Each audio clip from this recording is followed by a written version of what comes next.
स्वागत है। दोस्तों, जब भी मैं किसी को कोई मुझसे पूछता है स्कॉलरशिप का फॉर्म भरना है, तो मैं कहता हूँ ठीक है भरा जाएगा। तो लोग मुझसे कहते हैं कि कौन-कौन सा डॉक्यूमेंट लगेगा, क्या-क्या लगेगा। तो एक नया सिस्टम आया है मैं कि आपके डॉक्यूमेंट में क्या-क्या लगेंगे, जैसे कि इनकम सर्टिफिकेट जो आय प्रमाण पत्र होता है वो माता या पिता का लगेगा। मैं दिखा देता हूँ। मेरे पास से एक पीडीएफ है, ये समाज कल्याण विभाग के द्वारा सारे स्कूलों को भेजा गया है। पीडीएफ है जिसमें मैं आपको पूरा डिटेल्स में दिखा देता हूँ कि उन्होंने क्या-क्या माँगा है। थोड़ा-सा ज़ूम कर लेता हूँ इसको। ये देखिए, ये पीडीएफ है।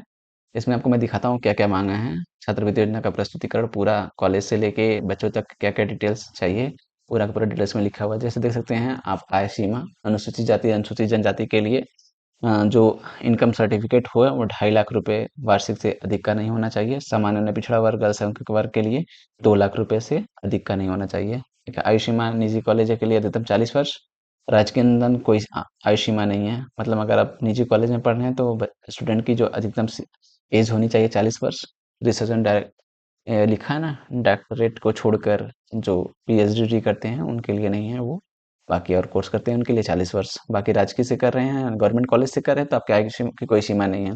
हमने पात्रता जैसे लिखा हुआ है, पाठ्यक्रम जिसमें प्रवेश की न्यूनतम योग्यता स्नातक, अनुसूचित जाति स्नातक में न्यूनतम 50%। देखिए, स्कॉलरशिप पाने के लिए लिखा है सामान्य वर्ग स्नातक में न्यूनतम 55%। न्यूनतम उपस्थिति 75% आपकी होनी चाहिए कॉलेज में। और मैनेजमेंट कोटा में छात्रवृत्ति अनुमय नहीं हुआ और किसी तरीके से आप छात्रवृत्ति का लाभ ना ले रहे हों, उत्तर प्रदेश के मूल निवासी छात्र हों। और उसके बाद मैं आपको दिखाता हूँ, ये आप देख सकते हैं 19 पेज का है। तो जिसमें से कुछ पेजेस सिर्फ कॉलेज कॉलेज वालों के लिए हैं। तो बाकी जो आपके लिए जरूरी है मैं आपको वो दिखा रहा हूँ। ये देखिए, आधार कार्ड, शैक्षिक योग्यता संबंधी अभिलेख, विद्यार्थियों से वांछित अभिलेख क्या क्या चाहिए आप देख सकते हैं। आधार कार्ड, शैक्षिक योग्यता संबंधी अभिलेख, मतलब आपने जो कोर्सेज किए हैं, high school, inter, BA, BSc जो भी किया है, वो सारे डॉक्यूमेंट्स आपको यहाँ पे फिल करने पड़ते हैं डिटेल्स, तो वो चाहिए।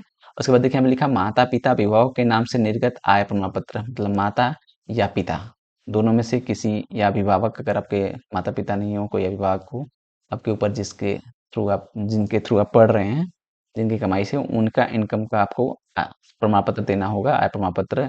ना कि अपना। आप नीचे लिखा छात्र के नाम से निर्गत आय प्रमाण पत्र अस्वीकार है। तो मेरे यहाँ अक्सर फॉर्म बनाने लोग आ रहे हैं तो कह रहे हैं कि मेरा क्यों, पिताजी का क्यों लगेगा, तो आप देख सकते हैं इसीलिए पिताजी का लगेगा क्योंकि समाज कल्याण विभाग का वो पिछली बार वैसे ही नोटिस था, पिछली बार फॉर्म भरा गया था तब ये डिटेल्स आई थी, इसलिए पिछली बार तो उन्होंने स्किप कर दिया। लेकिन इस बार कंपलसरी होगा कि पिता या माता के या अभिभावक के नाम से ही आय प्रमाण पत्र रहेगा। बाकी जो जाति प्रमाण पत्र रहेगी, कास्ट सर्टिफिकेट, वो बच्चे के नाम से। गत वर्ष का परीक्षा परिणाम संबंधी अंक पत्र, प्रमाण पत्र और अभिवर्ती का जाति प्रमाण पत्र है, आप देख सकते हैं। और उसके बाद अगले पेज पे देखते हैं क्या क्या। देखिए, 10वां छात्रवृत्ति योजना अंतर्गत समवार शुल्क, प्रतिपूर्ति व छात्रवृत्ति की दरें, ये जो आपको छात्रवृत्ति फिल करनी रहती है, जो आपको मिलेगी उससे रिलेटेड है, कुछ ज़्यादा वो नहीं है। बाकी ये आपके स्कूल वाले जो बताते हैं आपको वही भरना रहता है। और ये आप पढ़ लीजिएगा, रोक के वीडियो पढ़ना हो तो। बाकी आइए यहाँ पे देखिए, ये प्रोसेस लिखा हुआ कि आपका स्कॉलरशिप जो फिल होता है किस किस स्टेप से फिल होता है। देखिए, ये डिस्ट्रिक्ट वेरिफिकेशन होता है, आ जाती निवास प्रमाण पत्र का लाइव सत्यापन में तुरंत हो जाता है। जो आ जात आप फिल करते हैं तुरंत, तो वो वेरीफाई तुरंत हो जाता है, फॉर्म फिल करते समय ही वेरीफाई हो जाता है। उसके बाद डिजी लॉकर से जो आप ओटीआर करते हैं, वो डिजी लॉकर से ओटीआर होता है, तो ओटीआर से आपकी डिटेल्स ले ली जाती है। और उसके बाद ये जो पैसा जाता है आपके पीएमएफएसवाई जाता है आपके खाते में। एनपीसीआई पे आपका अकाउंट सीडिंग होना चाहिए। तो क्योंकि खाता आधार कार्ड के थ्रू जाता है, मतलब सॉरी, पैसा आधार कार्ड के थ्रू आपके खाते में जाता है, तो एनपीसीआई पे जब लिंक रहेगा तभी आपके खाते में पैसा जाएगा, तभी आप फॉर्म फिल कर सकते हैं। नहीं तो आपको यहीं पे रोक देगा कि आपका एनपीसीआई से आधार कार्ड लिंक नहीं है। उसके बाद ये आया यूआईडीआई से आप, अब क्योंकि पिछली बार ये सिस्टम निकला था कि सबका थंब लगेगा, उस स्कूल पे आप लोग फॉर्म जमा कर देंगे तो आप लोग का थंब लगेगा। उस स्कूल पे जब वेरीफाई होता है तो आप लोग का थंब लगेगा, तभी ये डाटा को आगे फॉरवर्ड किया जाएगा। फर्जी संस्थानों पर प्रतिबंध जब सीबीएसई और किसी बोर्ड से होते हैं, यूपी बोर्ड के अलावा, तो एक स्टेप और वेरीफाई होता है स्कॉलरशिप फिल करते समय भी, वो वही दिया हुआ है। बाकी सारी डिटेल्स आप पढ़ सकते हैं वीडियो को पॉज करके।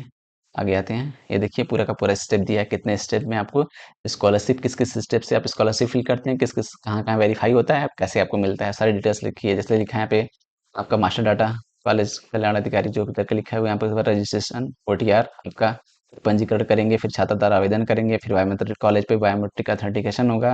उसके बाद जो जो प्रोसेस है यहाँ पे लिखा हुआ है, आप वीडियो पॉज करके आराम से पढ़ सकते हैं।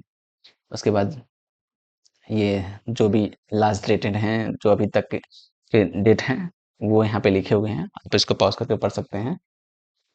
ये समाज कल्याण विभाग का है, 100% सही होगा, कुछ कहा नहीं जा सकता है। वैसे पता करते रहिएगा क्योंकि कभी भी अपडेट हो जाता है उस हिसाब से। और यहाँ पे आइए नेक्स्ट पे, ये स्कूल वालों का, बाकी ये सब डाटा स्कूल वालों के लिए है, आपके लिए नहीं है। तो बाकी जो आपके लिए डाटा था मेन ध्यान वो आप दीजिए, बाकी 19 पेज का है, आपके लिए ज़रूरी नहीं है सारे पेजेस। तो जितना आपके लिए ज़रूरी था मैंने दिखा दिया। देखिए ध्यान, मेन बात ध्यान इस चीज़ का रखिए कि माता-पिता का ही आप लोग आय प्रमाण पत्र लगाएँ, अपना आय प्रमाण पत्र फॉर्म भरते समय ना लगाएँ। तो उम्मीद है आपको सारी चीज़ें समझ में आई होंगी। वीडियो समझ में आया तो वीडियो, अगर आपको पसंद आई हो तो वीडियो को लाइक करें। अगर आपको कोई कन्फ्यूज़न होता है कि कौन-सी चीज़ें क्या लगाना है, कैसे फॉर्म भरना है, तो आप मुझे कमेंट बॉक्स में कमेंट भी कर सकते हैं। मैं आपको ज़रूर से ज़रूर रिप्लाई करूँगा। तो वीडियो में अंत तक बने रहने के लिए आपका धन्यवाद। Thank you so much.